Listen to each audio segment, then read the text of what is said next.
Hello friends, அஸ்ஸலாமு அலைக்கும். Welcome to as Tamil. நான் உங்கள் சாய் ராஷிக். இன்றைக்கி நம்ம சேனலில் உண்மையிலேயே மைதா நல்லதா கெட்டதா அப்படின்றது பல பேருக்கு தெரியாது. இப்போ அரிசி மாவு எடுத்துட்டிங்கன்னா அரிசியிலேருந்து வருது, கோதுமை மாவு கோதுமையிலேருந்து வருது. ஆனால் மைதா வந்து எதிலேருந்து வருது அப்படின்றது நிறைய பேருக்கு தெரியாது. ஸோ மைதா மாவு எதிலேருந்து தயாரிக்கிறாங்க, மைதா வந்து உடம்புக்கு நல்லதா கெட்டதா, அப்படி கெட்டது அப்படின்னா அது எந்த அளவுக்கு கெடுதல் அப்படின்றத இந்த வீடியோவில் ஃபுல்லாக பார்க்கலாம்.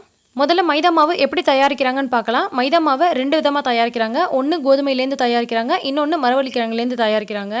கோதுமையில் தானே தயாரிக்கிறாங்க, அப்போ உடம்புக்கு நல்லது தானே அப்படின்னு சில பேர் யோசிப்பீங்க. கோதுமையிலேயே பார்த்தீங்கன்னா 3 விதமாக இருக்குது. அதாவது கோதுமையை 3 பாகங்களாக பிரிக்கலாம். ஒன்று கோதுமையினுடைய மேல் தோல் பகுதி, இன்னொன்று கோதுமையினுடைய உள்தோல் பகுதி, இன்னொன்று கோதுமையில் இருக்கக்கூடிய ஸ்டார்ச்சு. இந்த கோதுமையினுடைய மேல் தோல் இருக்கு இல்லையா, அதை வந்து பார்த்தீங்கன்னா தவிடு அப்படின்னு சொல்லுவாங்க. இதில் வந்து பார்த்தீங்கன்னா அதிகப்படியான ஃபைபர் இருக்குது, விட்டமின்ஸ் இருக்குது, மினரல்ஸ் இருக்குது. இந்த கோதுமையினுடைய மேல் தோல் பகுதி தான் குருணையாக்கி கோதுமை ரவன் விற்கப்படுது. அது உடம்புக்கு ரொம்பவே நல்லது. அடுத்தது கோதுமையினுடைய உள்தோல் பகுதியில் தான் கோதுமை மாவு தயாரிக்கப்படுது. கோதுமை மாவுல கார்போஹைட்ரேட் நிறைஞ்சிருக்குது. இது எளிதில் ஜீரணமாகக்கூடியதாகவும் இருக்குது. அடுத்தது இதில் ஸ்டார்ச் இருக்குது. இதுதான் வந்து மாவு சத்து நிறைஞ்சதாக காணப்படுது. இதில் தான் மைதா செய்கிறாங்க. இது வந்து செரிமான சக்தியை வந்து ரொம்ப அதிக நேரம் எடுத்துக்கும். அதனால தான் மைதா சம்மந்தப்பட்ட பலவிதமான பொருட்கள் வந்து நம்ம உணவாக எடுத்துக்கும் பொழுது நிறைய பேருக்கு வந்து செரிமான பிரச்சனை வருது, மலச்சிக்கல் பிரச்சனை வருது.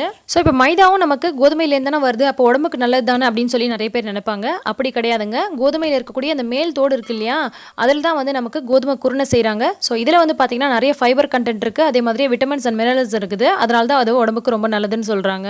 அதே மாதிரி இந்த கோதுமையினுடைய உள்தோல் பகுதி இருக்கு இல்லையா, இதுதான் வந்து நமக்கு மாவா தயாரிக்கிறாங்க. இது வந்து பார்த்தீங்கன்னா கார்போஹைட்ரேட் நிறைஞ்சதாக இருக்குது. அதே மாதிரியே இது வந்து செரிமான சக்தி கொண்டதாக இருக்குது, லைட்டான ஃபேட்டும் இருக்குது. இதெல்லாம் செஞ்சது போக கோதுமையில் இருக்கக்கூடிய ஸ்டார்ச்சை மட்டும் எடுத்து மைதா செய்கிறாங்க. இந்த மைதாவில் பார்த்தீங்கன்னா நல்ல வெண்மை நிறம் இருக்கணும் அப்படின்றதுக்காக இதை வந்து நல்லா ப்ளீச் பண்ணி சில கெமிக்கல்ஸ் எல்லாம் சேர்த்து செய்கிறாங்க. ஸோ இது வந்து செரிமானத்துக்கு பார்த்தீங்கன்னா ரொம்பவே வந்து கஷ்டமாக இருக்குது. இந்த மாதிரி கோதுமையிலேருந்து கிடைக்கக்கூடிய மைதாவும் இருக்குது, மரவள்ளி கிழங்குலேருந்தும் மைதா வந்து செஞ்சு தயாரிக்கிறாங்க. ஆனால் பெரும்பாலும் கோதுமையிலேருந்து கிடைக்கக்கூடிய மைதா தான் இன்னைக்கு வந்து கடைகளில் வித்துட்டு இருக்குது. இன்னைக்கு காலகட்டத்தில் இந்தியாவில் இருக்கக்கூடிய எல்லா வீடுகளிலுமே இந்த மைதா பொருள் வந்து பார்த்தீங்கன்னா ரொம்ப அத்தியாவசியமான ஒரு பொருளாகிடுச்சு. முன்னாடிலாம் வந்து மளிகை ஜாமான்ல இந்த மைதா பொருட்கள் அப்படின்றது ரொம்பவே ரேராக இருந்துச்சு. இப்போ வந்து பார்த்தீங்கன்னா பெரும்பாலும் எல்லாரும் வாங்க ஆரம்பிச்சிட்டாங்க. இந்தியாவில் ஒரு காலத்தில் அரிசிக்கு பஞ்சம் ஏற்பட்ட போது அரசே வந்து இந்த மைதாவை வந்து ஊக்குவிச்சதோட விளைவு தான் பார்த்தீங்கன்னா இன்னைக்கு நிறைய ஊர்களில் பரோட்டா கடைகள் வந்து ரொம்பவே அதிகமாகிடுச்சு.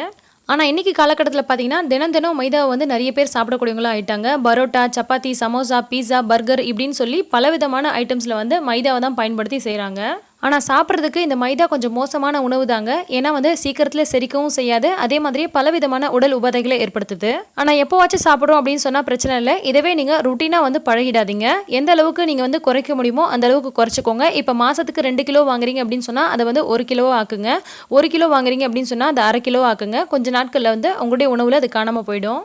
என்னதான் கோதுமையிலேருந்து மைதா தயாரிக்கப்பட்டாலும் இது முழுக்க ஸ்டார்ச்சில் மட்டுமே தயாரிக்கப்படுது. அது மட்டும் இல்லாமல் இதில் நார் சத்து முழுசாகவே நீக்கப்படுது. ஸோ இது உடம்புக்கு ரொம்பவே கெடுதலுங்க. அதே மாதிரி ப்ளீச் பண்ண மைதாவை உணவில் அதிகமாக சேர்த்துக்கிறதுனால கணையம் அதிகமாக அழுத்தத்துக்கு உள்ளாகப்பட்டு ரத்த அளவு வந்து இது அதிகரிக்குது. ஸோ சுகர் பேஷண்ட் இதை கண்டிப்பாக சாப்பிடக்கூடாது. அதே மாதிரியே மைதா சார்ந்த உணவுகளை நம்ம அதிகமாக எடுத்துக்கும் போது அசிடிட்டி ஏற்படுத்துது. இந்த அசிடிட்டி நமக்கு நீண்ட நாட்கள் அப்படியே இருந்துச்சு அப்படின்னு சொன்னால் அது வயிற்றில் பலவிதமான பிரச்சனைகள் உருவாகிறதுக்கு காரணமாக இருக்குது. அதே மாதிரியே மைதா சார்ந்த உணவுப் பொருட்களை அதிகமாக எடுத்துக்கும் போது நம்ம உடம்புல ஏதாவது காயம் இருக்குது அப்படின்னு சொன்னால் அதை சீக்கிரத்தில் ஆற விடாமல் பார்த்துக்குது. இந்த மாதிரியான பிரச்சனைகள் பார்த்தீங்கன்னா சுகர் பேஷண்ட்ஸ்க்கு அதிகமாக இருக்கும். ஸோ சுகர் பேஷண்ட்ஸ் வந்து ரொம்பவே தவிர்க்கிறது நல்லது.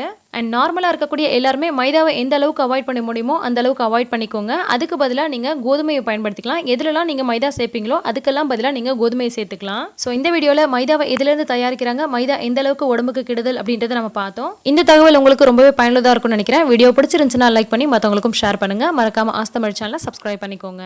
நன்றி.